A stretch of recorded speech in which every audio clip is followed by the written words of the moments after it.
Hello, everyone, and welcome to the 2022 New York City Pinball Championships. I'm going to keep the seminar party alive here. I think my seminar title is Game Immersion or something like that. But what I think we're going to do, I'm going to talk a little bit about, getting back here. Hope everyone having fun. And then there's like 60 people watching online who had good questions. So if I didn't get to any last time, I'll talk about it. But first of all, thank you, everyone. It's been 3 years plus since we've had our last New York City Pinball Championship in the Skyline Hotel in 2019. Many of you here were there, and it was great. We were all set up to go in 2020, and we refunded everyone because New York being the epicenter of the North American coronavirus outbreak, it did not look like it was going to happen.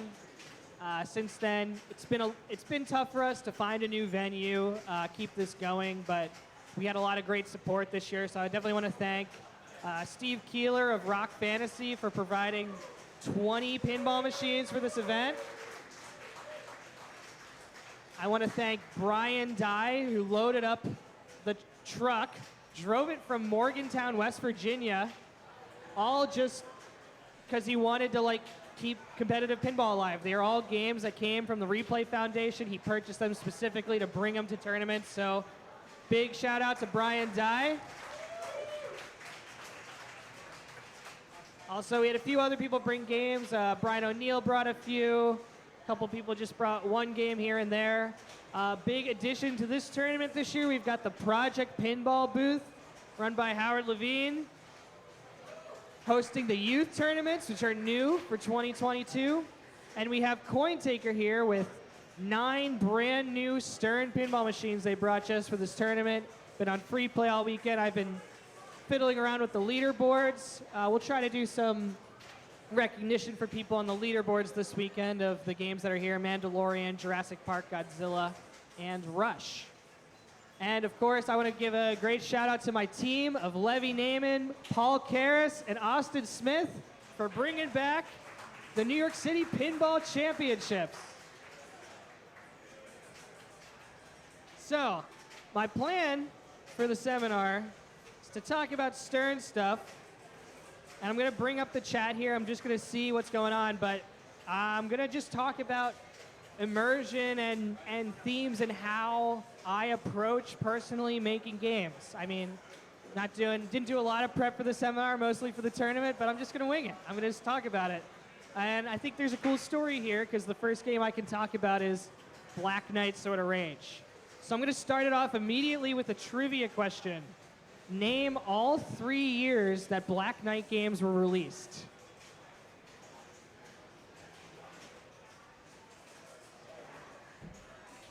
You got 2. Come on, a little more. There you go. Craig Cash, everybody. Wins signed Black Knight Translite. So I'm going to start by talking about Black Knight. And I'm going to talk about Steve Ritchie, a guy I loved working with. Steve Ritchie, if you guys don't know, is the best-selling pinball designer of all time. He started working in the pinball business in the 1970s for a little company called Atari. You may have heard of them.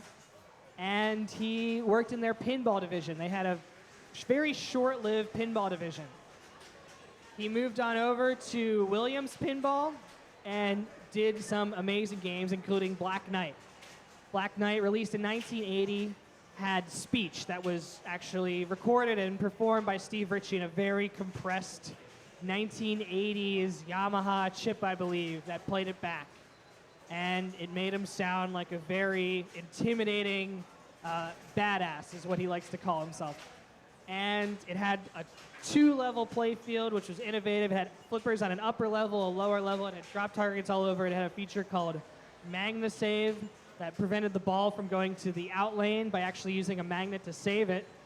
Funny enough, a lot of people who are new to pinball ask if we put magnets to pull the ball out. No, they're there to save it. It's MagnaSave. That's why it's called that. And it was a huge hit, over 10,000 units. I don't know the exact number on that one. If anyone memorized that number, can't look it up, but we'll see. But a huge hit. He followed it up in 1989 with a game called Black Knight 2000. And as the technology had progressed, he added a driving soundtrack that was actually performed and composed by him and people at Williams Pinball. And it had way more speech than before. It had pop bumpers on an upper playfield. It had a ramp on the upper playfield to a 3-ball lock device. So both Black Knight games featured 3-ball lock devices, but this had a ramp to go up and then another ramp, like you're climbing up a huge mountain to beat the Black Knight. And it was another big hit, big success. I think now if you play it, it really feels like an 80s pinball machine with the chorus of voices heavily synthesized playing in there. And then Steve, for 30 years, worked on other pinball machines. He worked at Williams. He left Williams for a time to go to California to work on arcade games. He came back to Stern Pinball in the 2000s. He worked on games we have here like Elvis. Elvis would be the only one we have here. He worked on a game called World Poker Tour. He worked on Spider-Man. We have that one here as well. And then, as I alluded to in the previous seminar, Stern had some dark days, and Steve lost his employment. His contracting with Stern was in California for a while, but things turned around. Steve came back, and he did AC/DC, which we have. And AC/DC is a great game, and a lot of people today consider that the big turning point for Stern, when the games really felt like they were back. And we've had a great success since AC/DC. Steve's done many games. Prior to Black Knight, prior to me working at Stern, he worked on Star Wars, which we are still making today. It's a huge success. Obviously, the Star Wars title and property is the biggest thing you can get right now. It's just absolutely the biggest title in the world. And it was a lot. You're working with Disney, you're working with all these people on making Star Wars. And Steve, over the years, had been going to shows, and people had talked to him about his game history. They'd like, you made a game called Black Knight, a Black Knight 2000. You made a game called High Speed and a High Speed 2. You ever think about a High Speed 3? You ever think about a Black Knight 3000? Or I never got the math, because it's like Black Knight 1, Black Knight 2000, then what's the next in the sequence? Black Knight 4002? I don't know. Something like that. Yeah, exactly. It's SimCity 2000. Yeah, right. SimCity probably copied off of Black Knight, now that I think about it.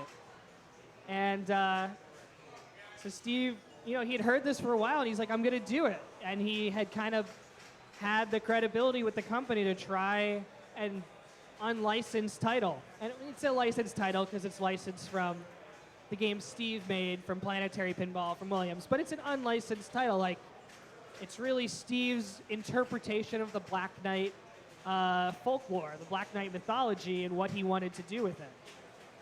And I got to this company, I got to Stern Pinball. I know Steve's resume. I know the back of his baseball card by heart. I know all the games he's worked on. I've played them all. And to me, he's this storied figure of the pinball industry.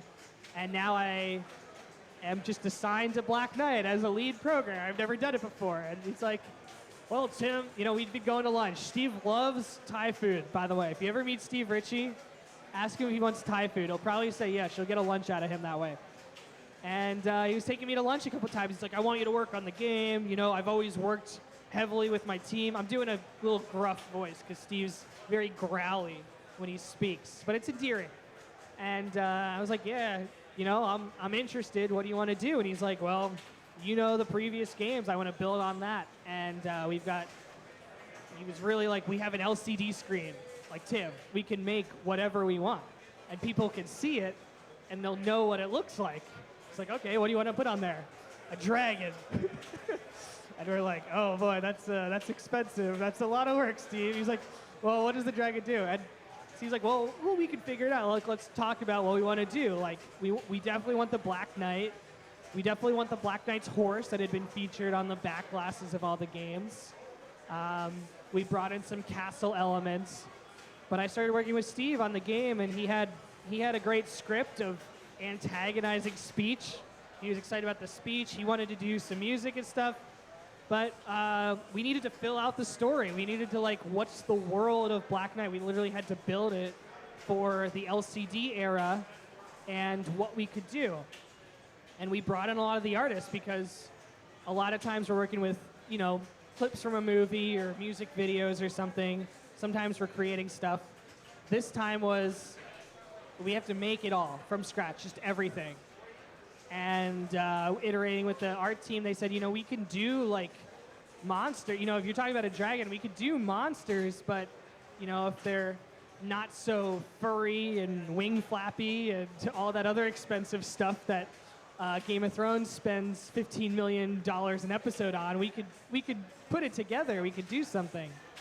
And so Steve and I got to work on like creating environments and creating just monsters, but a lot of that was the art team. We had Tanai Kiriwa was putting together concepts art of all the monsters, and he would run it past Steve. Steve's like, great, make it a little less pink and we'll go with it. And you know, he changed the color slider. We had a new monster for the game. And so we had things like the Hell Hand with the face on it. We had Hydra from more folklore, right? We're pulling from a lot of just myths and stuff like that.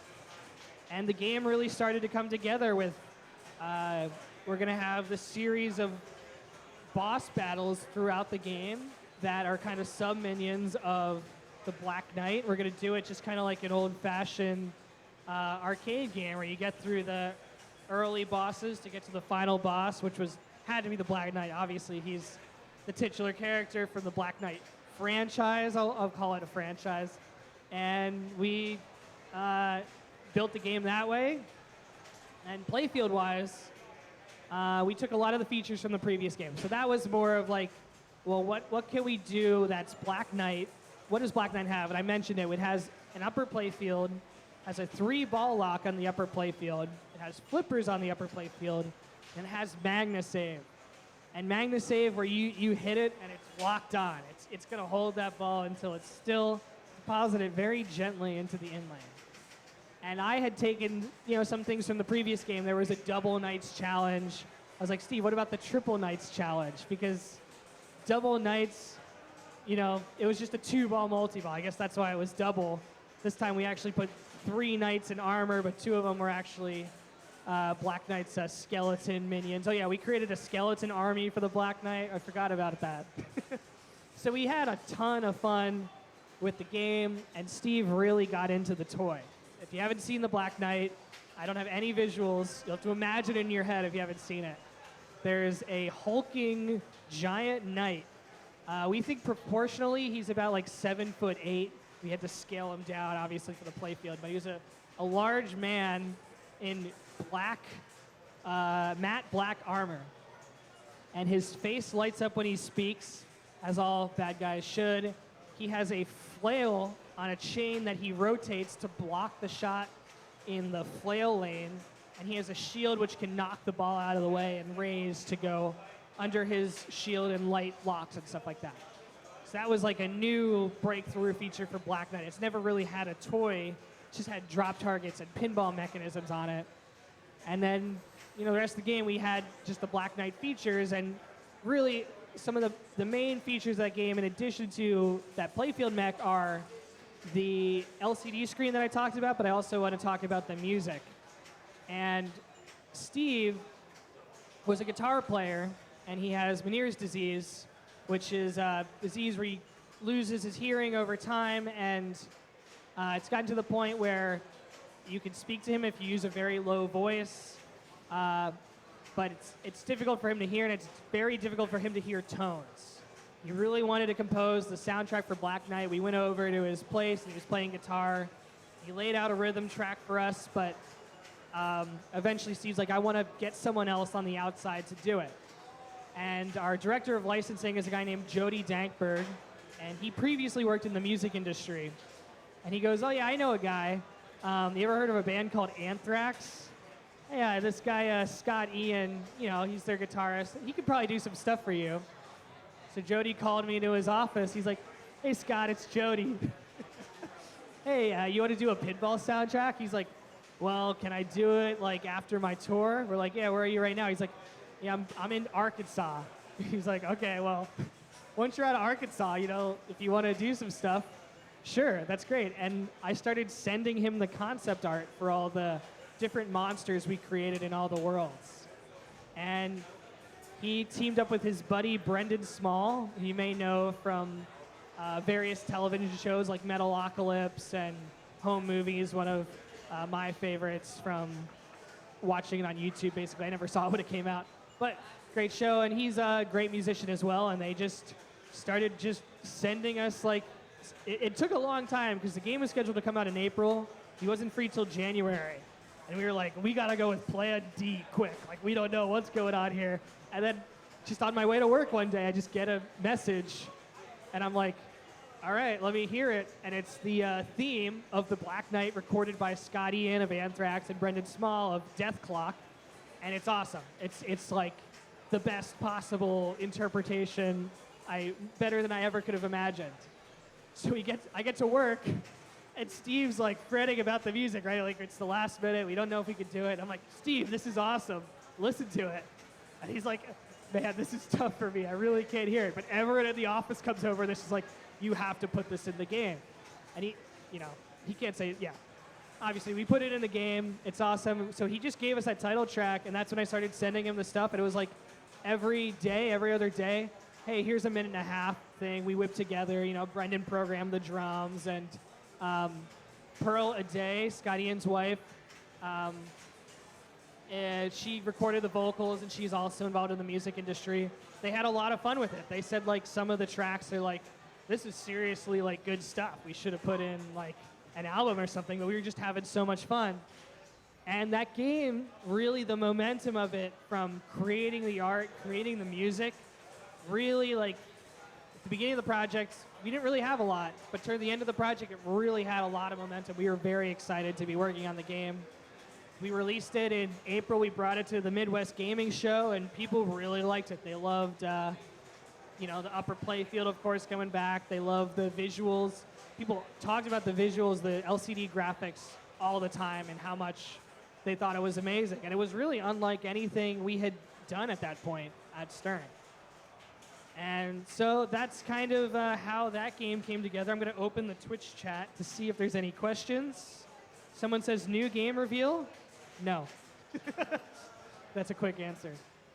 Any questions about Black Knight Sword of Rage, or comments or concerns? I'm going to see as the chat kind of updates here what they have, because it's going to be a little bit delayed.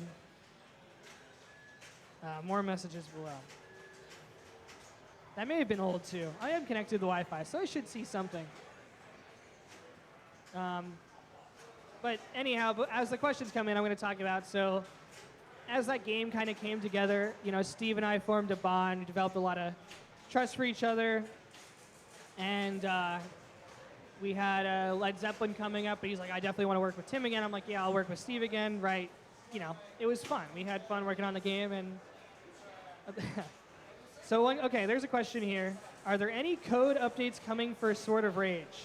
There was just a code update 2 weeks ago that we updated all of the Spike 2 games. So if you have Insider Connected, we added the home team feature, a great feature. I got to shout out all the people at Stern putting the feature together, the kind of Insider Connected team, systems team. Currently now, if you have the latest code, you can set your profile view. So if you're used to like scanning and logging in over and over again, if you've got the game at home, just hold the left flipper button in, and then bam, your name pops up. You can play a game. You can add people to it. You can remove people. And we just added a lot of good features recently on Stern Insider Connected. We added the leaderboards that you see behind me, which we can set up for events like this. You can compete just at the New York City Pinball Championships. You can get verified achievements on the leaderboard. So happy to bring that. I'm happy that we're updating. Really, we support right now every Spike 2 Cornerstone game. We've been doing that, and we will continue to do that. That's our plan for the future, to continue updating those games with more Insider-connected features. Someone mentioned the topper. The topper's awesome. So the Black Knight topper, which we don't have here, I'm going to talk about that because I had a lot of fun developing that. So Steve, this is all Steve's idea really, was to do an animatronic head with 2 motors to actuate it. And I developed, with Brett Rubin, a software engineer, colleague of mine, an algorithm that actually can take the audio cues and deliver, like, we had to, giving the lights, like giving light data out for the Black Knight. We had it read, like, what's the mood? You know, we assigned, like, a mood. If it was screaming, it was orange. If it was happy, it was blue. That sort of stuff. We could develop some stuff just for the lights. We put that in the topper as well, but we also, like, we could probably use these properties of his speech to actually activate him and have him move. And we put it together. We have the effect of the lighting plus the movement. It really looks like he's talking. He doesn't have a mouth, but it really does look like the Black Knight is speaking. Someone says they love the home theme feature. Thanks. We got 64 people online. So I'm going to just say right now, the New York City Pinball Championships is a, beautiful facility. We're so happy to have it back. We want to do it again next year. If you haven't come out here, we have a great lineup of free play games. Even if you're not a tournament player, we've got an awesome tournament lineup. We're going to have great competition here. I hope people, have a great time this year and they want to come back and they want to invite other people here because, we've had the 3 years off basically, but we want to continue building this as a great show. The spirit of the show comes from the initial Papa World Pinball Championships, which were held in Manhattan, New York in the early 90s. We wanted to bring that sort of feel back, just the high-level competition pinball. And here in this great venue, which is the Industry City 52A space, we can really build this into a great show. Okay, here's a question here. So this is from another tournament player, Jermaine. Jermaine, why aren't you here? He says, with more experience as a lead game coder, would there be something substantial you would change on Black Knight's sort of rage code if you could? I think that's a good question. So actually, my answer to that is less about a coder, but more about the type of player we tried to create the game for. With Black Knight, we really didn't know how a non-licensed game would do because let's say a game like Rush we just released. We know people love Rush. We know they wear Rush shirts to pinball shows, and they have every album, right? We know there's Rush superfans. We know there's a Star Wars convention every year where people dress up like Chewbacca and growl, just voluntarily. There's no Black Knight 2000 convention, so we knew that the games had done well in the past. We didn't really know if it would be collectors who bought the games, and I think after the game came out, I think we got it wrong on, like, we thought fans of the old games would buy them, and it wasn't that. It was a really good location piece. It was people just love the toy. They love the immersion with the battles and the location, just keep repeating playing there. And the aggressiveness worked so much better on location when we thought it would be fans of the ones in the 80s would buy it. So I think I would have approached the game thinking about making Black Knight almost completely for the current and future players and less stuff that was just about how the games used to be in the past and the nostalgic aspects. And for that, I would have probably just made the game just a lot quicker to get into a lot of the features and keep you there and bring more stuff in. Whereas with the way it is set up now, the premium, it's kind of about like a home player, like getting your multi-balls all stacked together and that sort of thing. And I think it just would have been more one multi-ball at a time. But, the way Black Knight is, like the players I see that play it, people do enjoy it on location, and I'm happy about that. I'm happy with how accessible the modes are now for that game. So that's my take on Black Knight and the lessons learned. And it was, like I said, it was new for me. I was new to Stern. It was new for all of us. We haven't really done unlicensed, pseudo-unlicensed games in a really long time. Okay, here's another good question about the tournament. Do you think New York City Pinball Championships dates for next year might be announced sooner Yes, I think they will be announced sooner, just based on how this year goes and how the venue's, happy with us. If we can do it here again, we'll definitely have a date sooner. We have a date internally on like when we're gonna just say go, no go, and get kind of a contract in place again, because that stuff took a long time this year, so that was the delay. But we will have it later this year. If we're doing it again, we'll announce it not too many months from now, before January, I can guarantee. So this guy says, I'm not going to just read the Twitch chat. I'm going to move on to Led Zeppelin. That sounds good? Yeah. It wasn't really a question. So anyhow, Led Zeppelin. All right, trivia question. Who wants to translate, when did Led Zeppelin release their first studio album?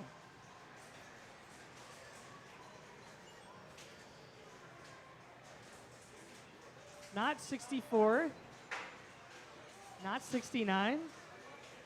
When did Led Zeppelin release their first studio album?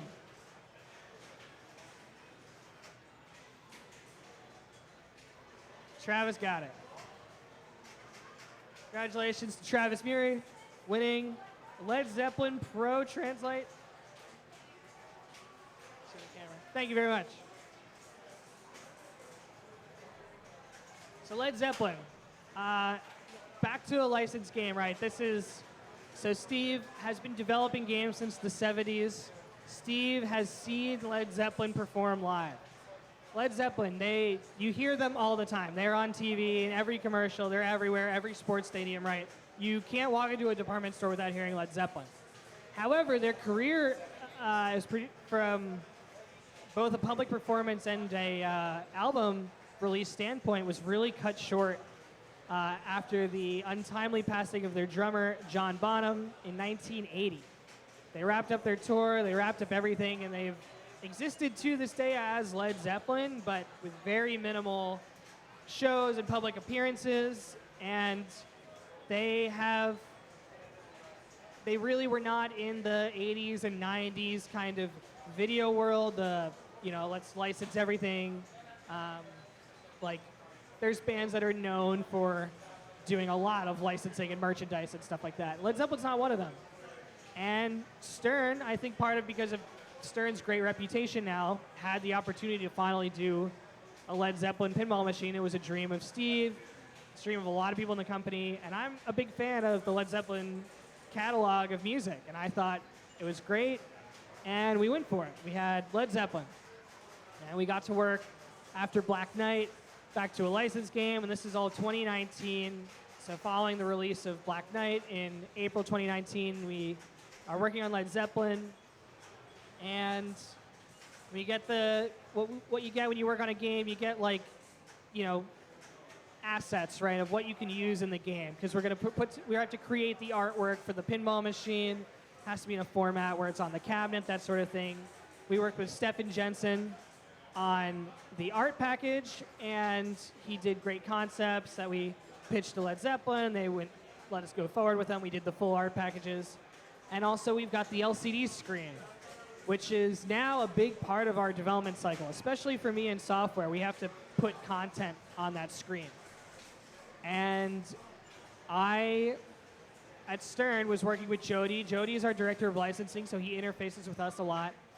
And I was working with him on what do we think we can do with Led Zeppelin on the display? He's like, well, see what they do, I was like, oh, duh, obviously, see what they do, And you go to their YouTube page, their Instagram page, their Spotify page, and oh yeah, there's a lot of concert footage here. You think we can get some of that stuff? He's like, yeah, find, what's the source material of that?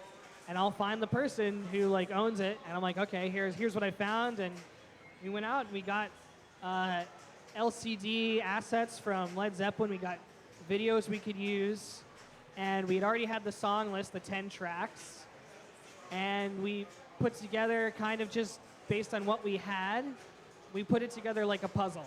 So this was very different than Black Knight. Black Knight was really, what can we do within the limitations we have?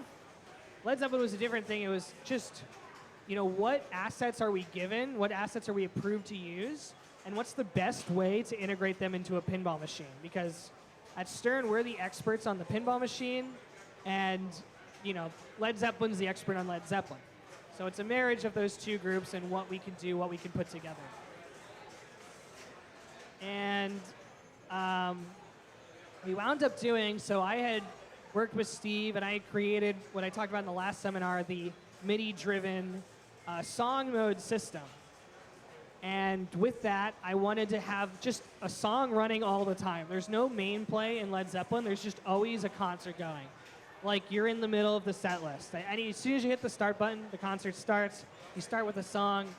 As you play, you're just always in a song mode. So you're always engaged with the music that way. You're never kind of just floating around in pinball space. And with that footage we got, we were able to put together like background concert footage that matched all the songs we put together. And we put a style on it to kind of just bring it in with the stage theming and the live theming that we did in the art package there. So that was cool. And then a lot of the Led Zeppelin stuff, so if you see here, this is the Led Zeppelin 3 album art. It's a lot of stuff, right? Like, there's just a lot of elements here. Their band, existing in the 60s and 70s, was really all about the album covers. They have some of the most famous album covers ever. It's just, people frame this. They frame their albums, put them at their houses, recognize them instantly. Because before the 80s, before Video Killed the Radio Star, as the song goes, that's all you had. You had your records and you had your albums. And for the time, Led Zeppelin they were at the forefront of album art. They released, trying to think, it was Led Zeppelin 1 is the Hindenburg, just an image of the Hindenburg, the famous disaster that happened not too far from here in New Jersey, as the Hindenburg caught fire and several people died and several people managed to escape somehow. One of the first major tragedies caught on television. They took that like horrible image and made it their album cover. Kind of, I don't know, it was obviously shocking at the time to do. And now we see it and we're like, oh yeah, that's Zeppelin. Like, that's Led Zeppelin. But it's like, no, that was the Hindenburg. And people are like, what the heck is that? And they're known for like pushing the envelope with what their album covers were and what their visual presentation was. And they performed a ton from the 60s and all throughout the 70s and have a lot of concert footage, but they never really made music videos for the game. So we went with a totally, like, that was our limitation. We're not gonna create our own music video. That's not what Led Zeppelin did. We're gonna go totally live style and just use the elements from the album covers as elements of the game. So we took things like their Icarus logo, we made that into a sculpture on the game, we made that the multiplier rule. We took the albums, we made an album rule. We took their tour posters, which have amazing art, and we did a whole game around just going on tour and things you need to do to go on tour, and we just brought in all those elements of Led Zeppelin and put it in the game. And ultimately what we created is, I think, a game that's really designed for someone to be just jamming out and like bopping along to the music. You've got the expression lights and the premium and LE games that really immerse you in it. And it's just a live concert experience. And the game has like a flow where you just want to keep shooting your shots over and over again. And it's all really tied, I think, well into the Led Zeppelin experience, what it is. And I'll quickly go into Rush. Rush as a band, which was the game I did after Led Zeppelin with John Borg as the designer, they have existed in all eras. They have released albums as recently as 2012. They released music all the way back in the 70s. They released some great albums that were very popular for them in the 80s. Released albums in the 90s, 2000s, 2010s. So they have 50 years about as a career with music. And what you've seen with Rush is that over the years, they have invested very heavily in physical sets on their shows. They have physical pieces and theming of their shows. They're not so much about the video on the screen behind them. They're all kind of about like, oh, let's just have some rotisserie chickens going on stage and we'll donate them to a soup kitchen at the end of the show, right? Like, they just do very physical, engaged things in their shows, and the game, the tie-in there is like we have the drum clock, which is a set piece from the drum set from Neil Peart, and the Time Machine, which was a big feature on their Time Machine tour, which was their 2012 tour, but I may be wrong about that.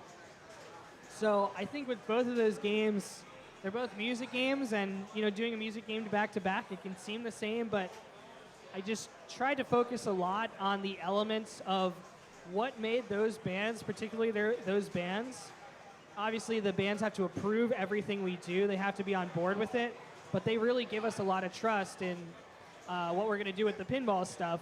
Obviously, they can say no, but they appreciate when we, try to tie in and build in the elements of what their brand is to the pinball machine.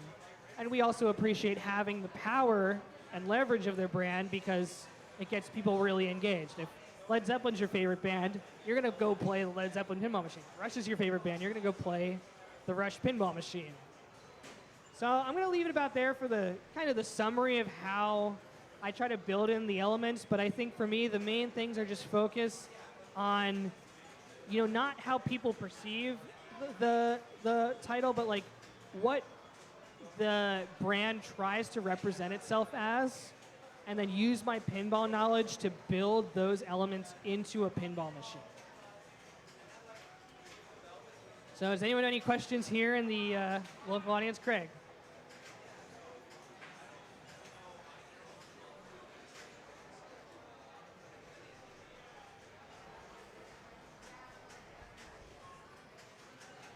So Craig's talking about the insane scoring multiplier rules in Led Zeppelin. What goes into that, and if I think that helps the Led Zeppelin theme.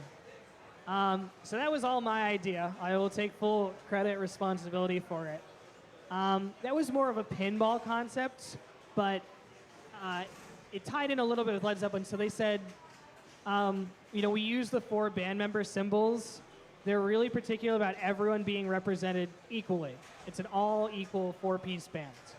And I wanted to do something in pinball that matched that. And I wanted to do also a multiplier rule that wasn't a whole number. It was just a particular thing I wanted to try to do. And I was like, what if I do a multiplied multiplier? So the rule, it's complicated to explain. It's easier to just play and do it. Every combo you build, every target bank builds that band member's multiplier. And you have to light all of them by completing all the target banks around the game. You have to shoot the Icarus to get it started. It multiplies each band member's multiplier together, gives you the playfield multiplier. It can be 1.0, that's the minimum. It is uncapped maximum. But you have to avoid a shot until you've built up all the other shots and you have to hit all the targets. It's a just theoretical maximum value. So the tie-in is really just, you have to have them all 4 together to use it. That was just a key piece of it. But mostly it was just a pinball rule. I wanted to just try and see if it worked. Okay, so Craig likes it. That's good.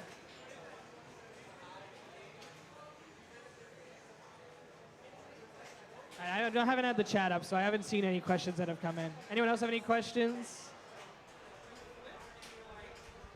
Are there going to be more Led Zeppelin updates? Coming from a Led Zeppelin owner. I'm going to say, when are there's video updates?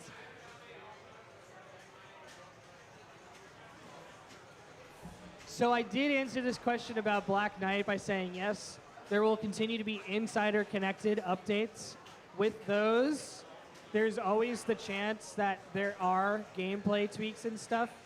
I would say right now I am pretty happy with how Led Zeppelin plays. And, content-wise, it is the game that it is.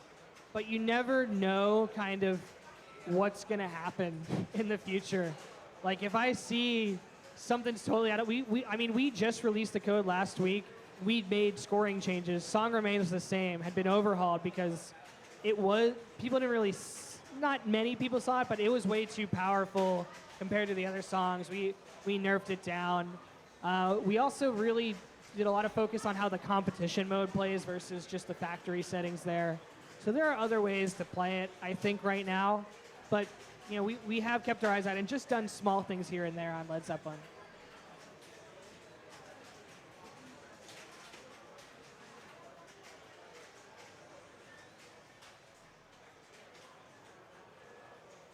Okay, so there are a few things on Led Zeppelin where you want to not do something, right? If you're really playing for scores, I think you want to, I don't want to change my song, or for achievements and stuff, I don't want to start my multiplier yet. I don't want to get my multi-ball. But it's part of the fun, right? Oh, I'll take all the feedback.